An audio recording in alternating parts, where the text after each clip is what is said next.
in an effort to continue to explain why we think people should listen to us about the Zodiac case and how we're able to decipher codes, patterns in the case and how we understand it so that we can name persons of interest that you've never heard of before. I'd like to make a presentation of a new discovery that I think really nails down our theory that a member of the Zodiac named Albert Lee Terry Jr. is the person who created the three Bates had to die letters. Now, quick background. We believe it's a man named Albert Lee Terry Jr. from Vallejo. His name was in the Z408 cipher, and we found it as a truncated version where you took out some of the consonants or some of the vowels, put it in the code, and we looked at a 1968 Vallejo phone book. And in that phone book, when we were deciphering some other Zodiac stuff, like the car door from Lake Berryessa, came up with a phone number. It's actually a math problem. And that phone number matched, except for one digit, at the end of Albert Lee Terry Jr. in this phone book, right? That was the first time we saw his name. We didn't know who he was. We were looking for a phone number. Once we saw how his listing was in the 1968 Vallejo phone book, we were like, wait a minute, seen that somewhere before. That's when we went to the Z408 and we saw how there were some missing letters, but it was blocked exactly like it was in his phone book. And we superimposed it and we knew for a fact that this guy was in the Z408 as a member of the Zodiac. Okay. We went on to figure out that he's the person who was tasked to embed images and embed negative images of some of the espionage stuff that they were doing and some of the coding. But he had this talent for doing drawings and designs, and he liked to turn letters in the pictures and pictures in the letters. That's his skill, right? The Cheri Jo Bates letters, we found this center one had those embedded images. We have a video of all that, and that matches all the other stuff that he's done, which made us curious. Okay. If we accept that he's part of the Zodiac, but in 1971, he faked his death, right? We found letters from the FBI's Freedom of Information release that show that he probably was trying to get into the witness protection program, and that might be how he got a new identity or he did it on his own. We have his official burial card, which says he has no middle initial, which he did. Says his sister says she didn't know where he was born. She's only 3 years different from him. And he was supposedly died in Las Vegas, but Las Vegas has no record of a person's named that. Albert Lee Terry Jr. investigation of death. And they said at his age, there would have been an investigation. That's not private information in Vegas. So for us, it's a lock that he's not dead. But before he even faked his death in 1966, we believe that he wrote these letters. Now, there's doubters, but people have always thought that the Zodiac might be connected to Cheri Jo Bates' murder because of these letters, because of this little Z signature. That is what I want to focus on. In our experience, this Z does not look like the other Zs that were in the Zodiac later in 68, 69, all the other communications. But it does look like a Z. So we're thinking this is the beginning of the Zodiac.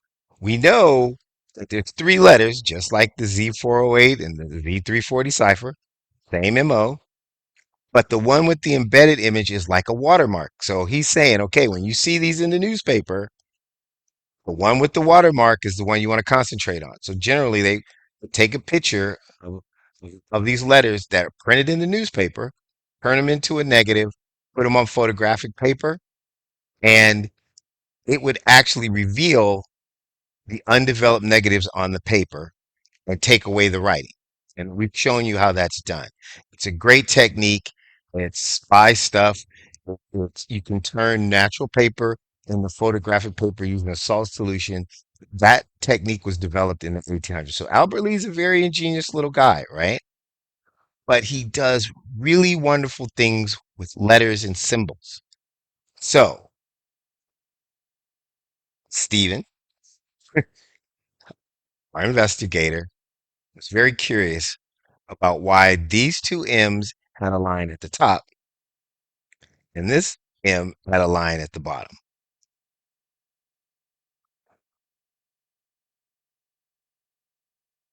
And we knew that this one had the watermark. So he wants us to concentrate on that letter for whatever information he's trying to send to the rest of the Zodiac, where they're trying to use the terror to the public to get these things published. Now, I don't know if they were involved in this murder or not, but they definitely took advantage of the murder to begin this technique of public terrorism. And they may have known who took her life. Therefore, some of those embedded images may either be firsthand knowledge or Albert was there. I have no idea, but they're connected. I want to show you how I can almost positively, in my mind, we're positive this is Albert Lee Terry Jr. Right? So Albert Lee Terry Jr. lived in Vallejo at 1906 Ptolemy Street. You remember, Zodiac called the police from Ptolemy Street and Springs Road, that phone booth, after I believe the Lake Berryessa murder.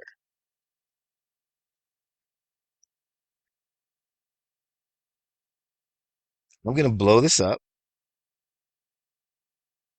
and I'm going to tell you how we now think this is a positive match, understanding their code. This little hook, and then this turns into a Z, right? Like, why is there a little hook on the Z? Why isn't it just a Z? And most of the things with the Zodiac you turn upside down. So we turn the letter upside down. And why did this just have the one line?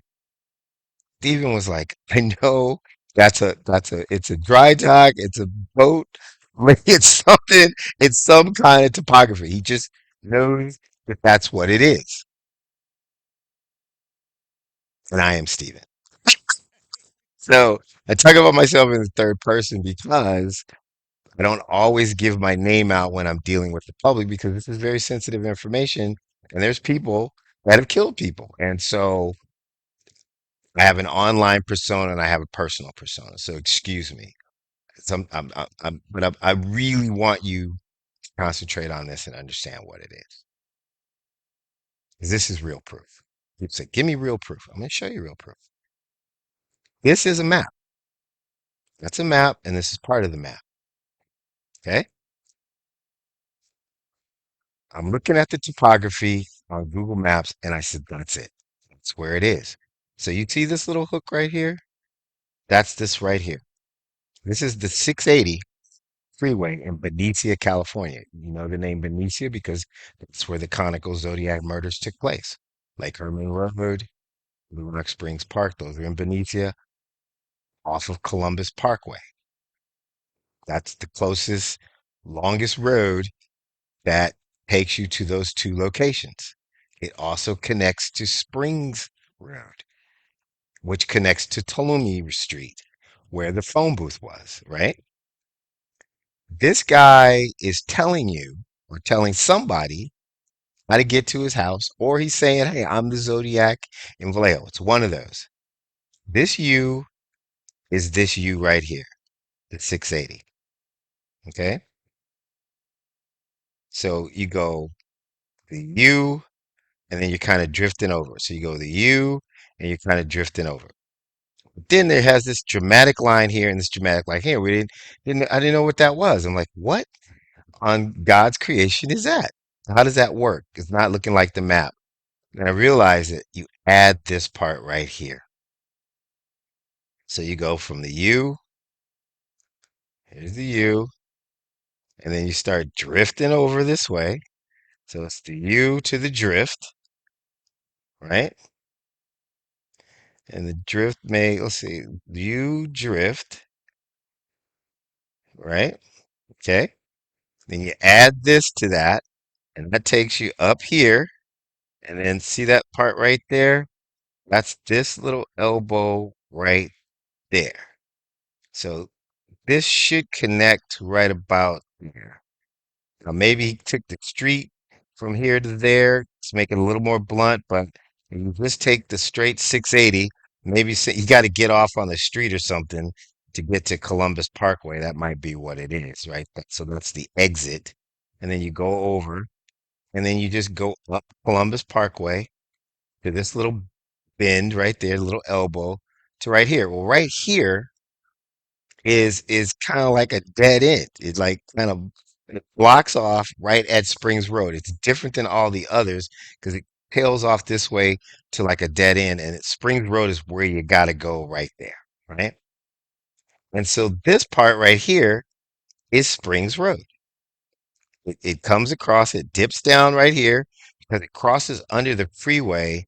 It becomes another street for a half a second and then comes back to bring Springs Road. This kind of little thing right here, right? So that's this, right?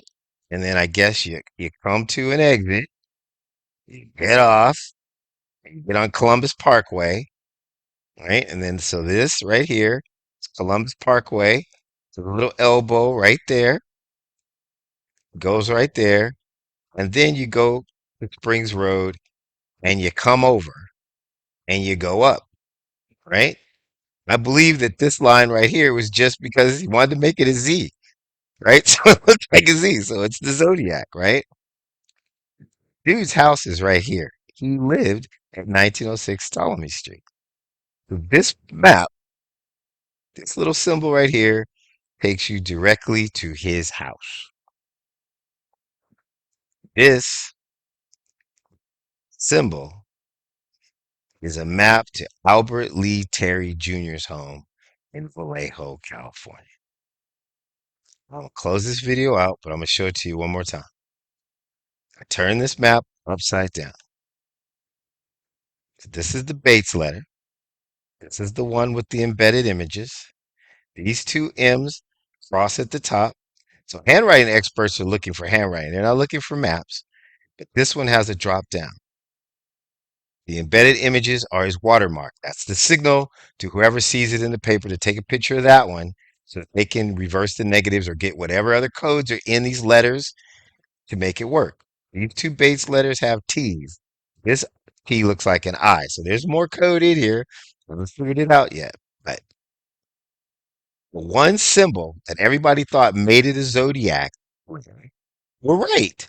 But not just because it had a Z, but because the person in the zodiac that created this letter, who created almost all the embedded images in all their communications so that the writing would fade away and whatever they wanted to hide would come up, made sure he signed it, right? With his address.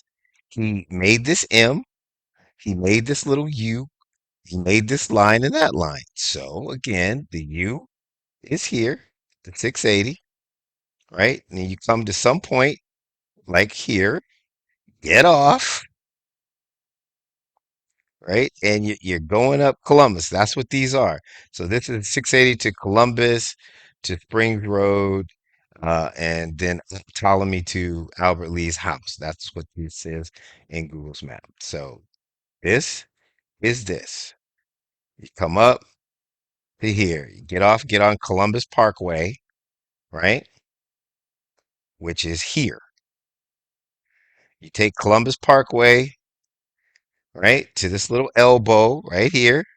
So you know that you're bearing left. So you're gonna bear left, and then you come to an end. If you blow this up, it ends. It's like Springs Road is basically only where you can go let you just go into like a drift into a little dead end. Right? So that's where this is, this little dead end where it drops, it goes off into nowhere over here. It just takes Springs Road, go this way. And somehow he tells him it's Tulumi Street. I don't know how he does that, but it's in here somewhere. I'll find it. And then if you go up Tulumi Street to 1906, you're at Albert Lee's house, which pretty much was the home base camp, I believe, for at least the Blue Rock Springs murder and the Lake Herman Road murder, because when you take those addresses and you put them in Google and you match it up with the police reports, especially the phone call from Tulumi and Springs Road, it all matches up to the timeline. And so they had to be somewhere close by. And the call matches up with driving from Blue Rock Springs to his house and then walking down to the phone booth. All right. So that and this combined together is a map from this point here to Albert Lee Terry Jr.'s home. That's proof, not to mention all the embedded images and all the other information. I mean, at some point, none of it, you can't, come on. It's, this is the guy. This is the guy.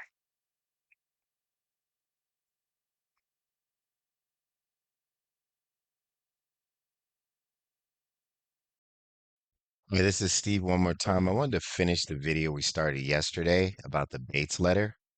It took a minute, but we were able to figure out how Albert Lee Terry Jr. was able to transmit the actual physical address of where he lived, and also how to tell people to get to his house on the map, the last stretch, Ptolemy Street from Springs Road. So, to make this pretty quick, as you can see in Bates on this one and on Bates on this one, they're done with T's. Here's the I right here. So, when we were talking about the map in the Z, right, that got you to Springs Road right here, you would just take this part, put it right here, and that meant to go up to his house, 1906 Ptolemy Street. Now, how do you actually get to the number of the address? He was very slick in doing that. He used Roman numerals. So, see how the R and E here have the lines down? R and E here have the lines down. So it's telling you that that's part of the address. That's how it's address. That line goes to the address. That goes to the address. That goes to the address. The RE, the RE. The address will be. The address will be. And then you have, let me blow it up for you. So he uses his signature stuff. So see, there's a person. These lines aren't connected. So this is MV.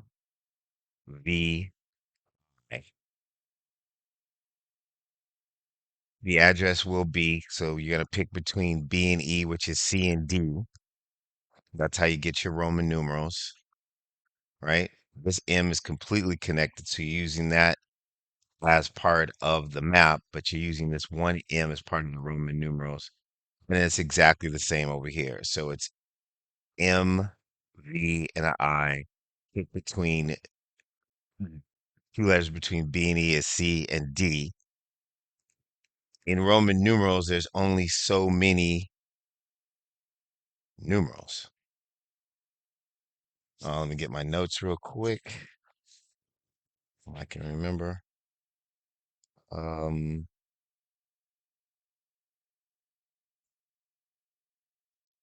nope, I don't have them, but if people that are familiar with Roman numerals know that they're, oh, it's like L, V, X, L, C, D, and M. That's it. If you go with MVI, MVI, anything between B and E, which is C and D, E doesn't work with MVI, with an M in the beginning. C does. So it's MC MVI equals 1906. So that's how he does it. The address will be like anything between B and E, which is C and D, for MVI, but M before. And that's how he does 1906.